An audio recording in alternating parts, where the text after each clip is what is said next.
Programang ito ay rated SPG. Striktong patnubay at gabay ng magulang ang kailangan. Maaaring may masiselang tema, lengguwahe, karahasan, sexual, horror o droga na hindi angkop sa mga bata.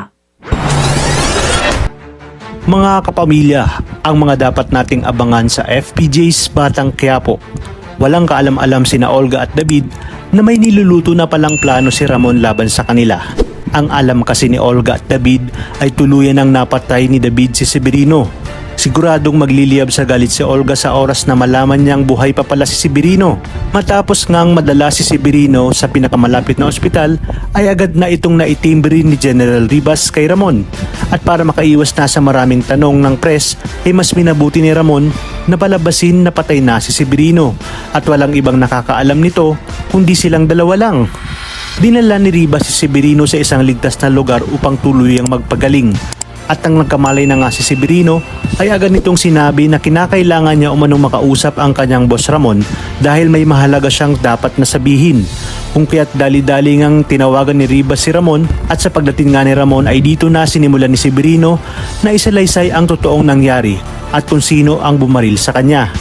Ayon kay Severino, ang David na kanyang nabanggit ay ang nagpapanggap na tanggol na nasa mansyon ngayon at ang tunay na tanggol ay nasa koreksyonal ngayon dahil kay Rigor de Magiba. Dagdag pa nga ni Severino na magkasabwat si David at Olga upang magpanggap at nang nalaman niya ang buong katotohanan ay pinutukan siya ng baril nito upang hindi makarating sa kanyang boss Ramon ang pagpapanggap ni David.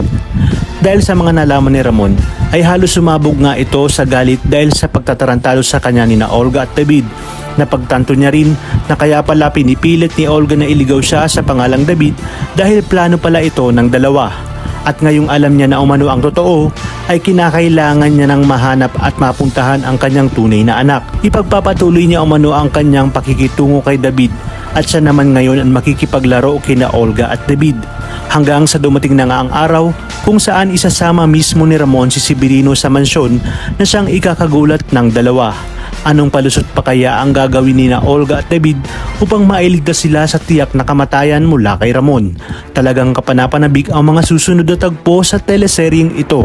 Kaya naman sabay-sabay natin itong pakaabangan. At kung bago ka pa lamang sa aking channel ay sana'y huwag kalimutang mag-like at subscribe.